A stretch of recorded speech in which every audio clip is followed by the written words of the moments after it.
So yeah, I blew up the engine on my Oldsmobile.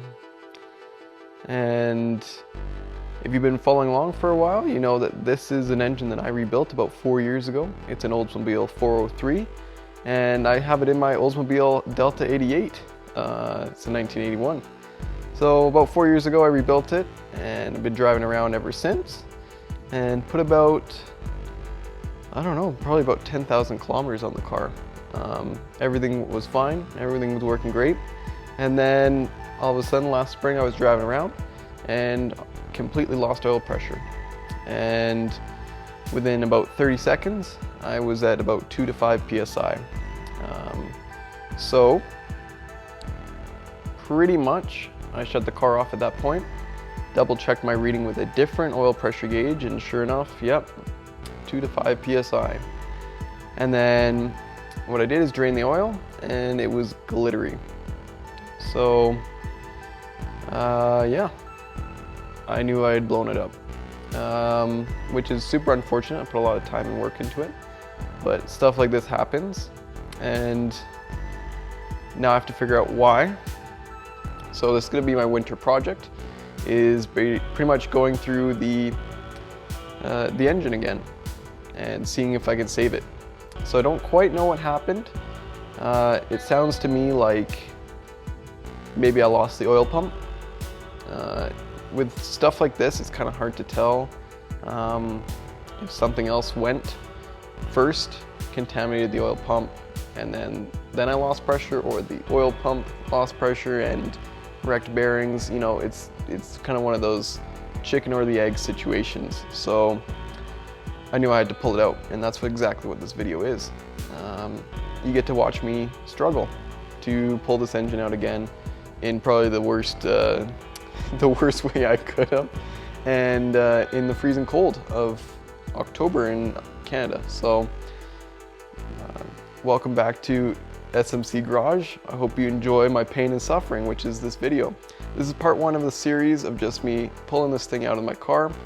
You can watch me suffer, and then next video we're going to actually tear apart the engine and see what went wrong. If the block is even savable, we'll see. May not be. We'll see. I don't know how bad the damage is. So follow along, see what happens. Either way, at the end of the series, we're going to get this car back up and running and get back to enjoying it.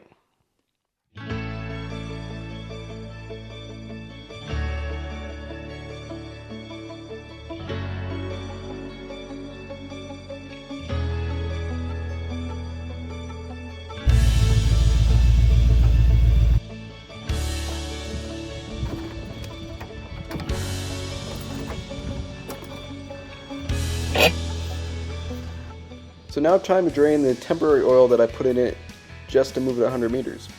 And I wanted to show you the glitter that's even in this. I ended up just taking a selfie here because obviously you can't see anything, but it is glittery even after just driving 100 meters to put it into storage. So I want to give you a little history about this engine. It's a Oldsmobile small block. It's a 403 cubic inch, or a 6.6 liter. This particular engine was taken out of a jet boat, I believe late 70s. And they could also be found in late 70s Trans Ams. If you didn't get the, if you got the base option, kind of the California smog version, you got this, which from the factory made a whopping 185 horsepower and I think 300-ish foot-pounds of torque. So with this I put a EFI, you know, a better distributor and a cam and valve set in it. So it made a little bit more power, but if I'm going to redo it, if the block is savable, I'm going to do it better and see what we can make out of it.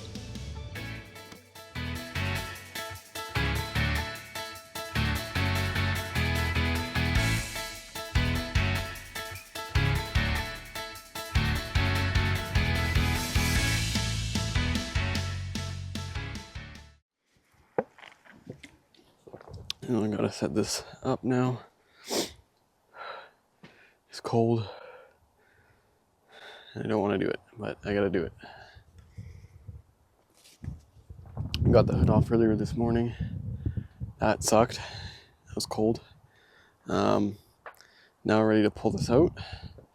This is really not ideal. I have grass and then this really skinny plywood is the only thing that I can find. So hopefully it works out. Fingers crossed here. Also, you may notice that my nice carport here decided to go through, a Florida hurricane, and yeah, and the new cover is more than what I paid for the entire shelter, so that's great. All right, here we go. Move this.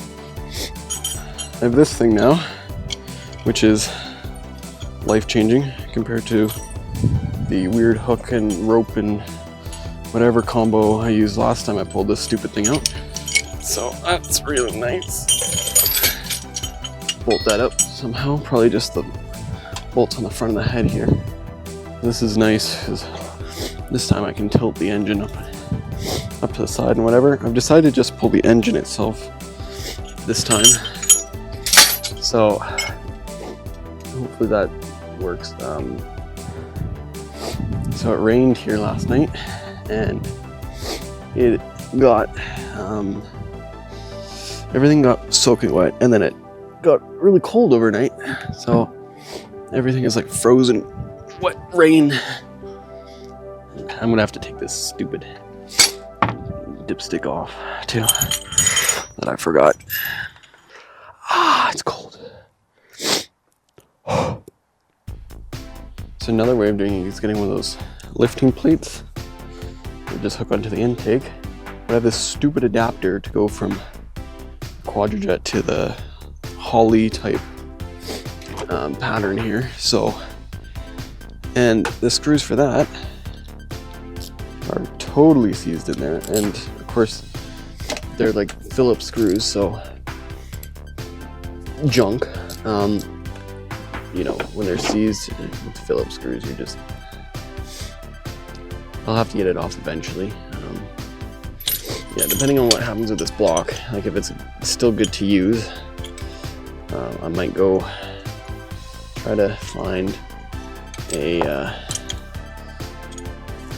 intake manifold for it. Unfortunately, these Oldsmobile blocks are the most expensive freaking things to work on. And of course, when I originally built this, I was stupid. And I was like, oh yeah, this would be great. Something unique, something cool. Which it is. It's just expensive. I'm leaving headers in the car, because those you'd have to put in with the engine out anyways, which is actual torture. Hopefully, let's get this as square as possible to the front. The plywood's already wanting death, so that's great. Starting out strong. All right. So, lower this down. Let's see if we can hook it up. There it is. Yeah.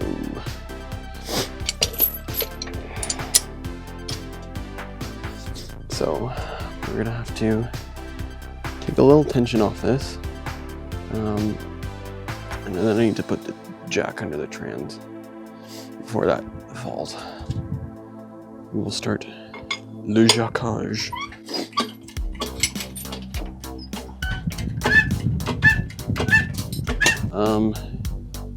Is this touching this? Because I don't want that. Ooh. Okay, change of plans. Let's move that.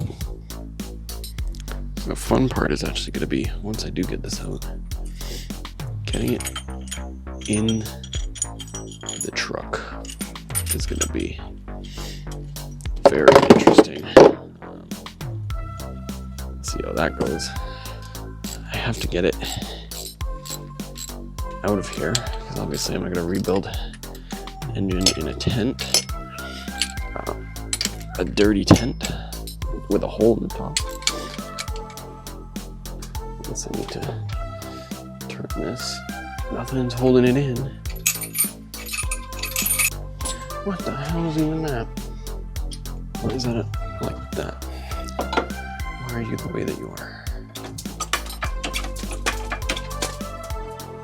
Oh! You know what I did forget? I forgot the dipstick. Because it goes in between the headers.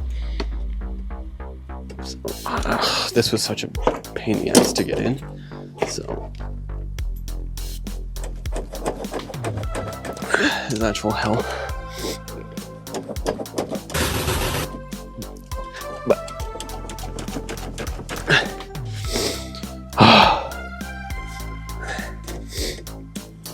I know there's tricks to this, but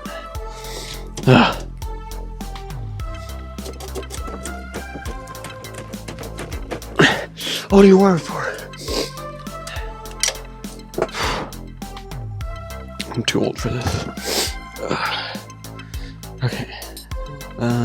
Let's try this.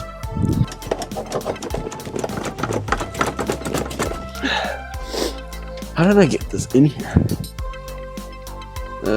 Gross. Cringe. This is cringe. It's cringe. Let me just...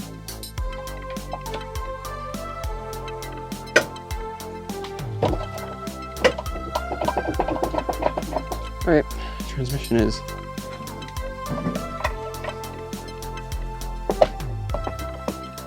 off. So I have my header, and then the dipstick goes between cylinders, I guess it's, what is it, 5 and 7, and this tube slides down and it just like goes right into the side of the block, and that's a press fit. So that's what I'm trying to get out. But I think when I put it in, you put a little bit of RTV and then you just kind of, like very little bit, just on the outside, and then you tap it in, and it sucked to put it in, and now I'm trying to take it out so I can wiggle it. Cringe. Super cringe. This is dumb, but we will try. If I grab on this and pry against the head, not my fancy valve cover, but side of the head here. Oh, that might have been it.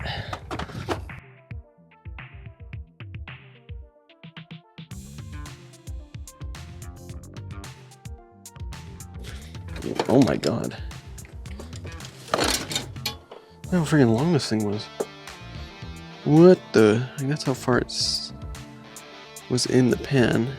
The last thing I want is this thing to... kind of just need to go straight up actually, so I might... Okay, here we go. Here we go. Ooh. We got danglage. We're not off the mounts yet. I'll bring you over to this. These headers are a real issue. That's a real problem. They get in the way of everything. I think I just keep her going here. Hopefully it doesn't. What are we getting stuck on? Oh, the header, big surprise. I'm just gonna let it do what it wants. Oh, what are we stuck on? The header, big surprise. All right, let me get it zoomed out. Oh my God, this view with like the car in the ripped up tent. This looks so like... Right, so I think just to clear the front, I think I'm gonna just tilt it back. What the hell is this? Why would they make the knob, a screwing knob, a screw? Oh my God. I sure hope this thing goes high enough.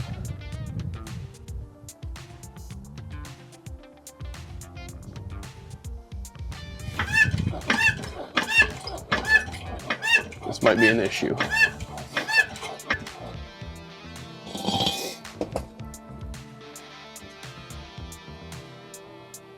Transversely mounted V8.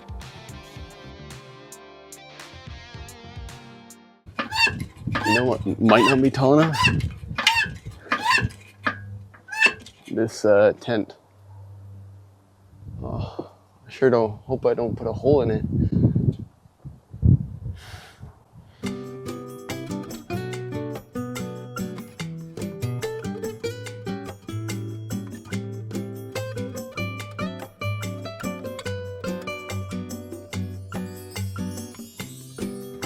Now that we have this billion-pound engine dangling in the air and the top of this touching my nice tent, we gotta figure out how to pull this over this and back without falling over. Look at the state of this.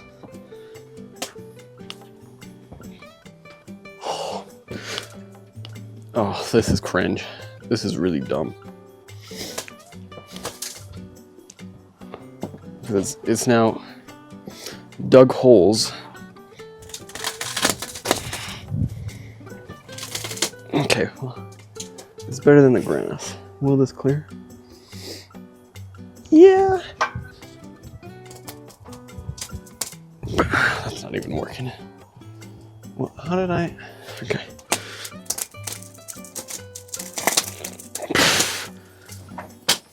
Ooh. Okay. That stands. Okay. Ready? Yep. Hang on. So at this point, since the plywood was so thin, the wheels were just digging holes in the plywood. So the only way to actually move this engine off was to bring the truck back and ratchet strap the hoist to the truck and then just slowly ratchet it away. And then eventually we just moved on to literally pulling this thing over the grass with the truck. And that's how I'm finishing this video. Come back for part 2 when I actually dismantle the engine and figure out what went wrong.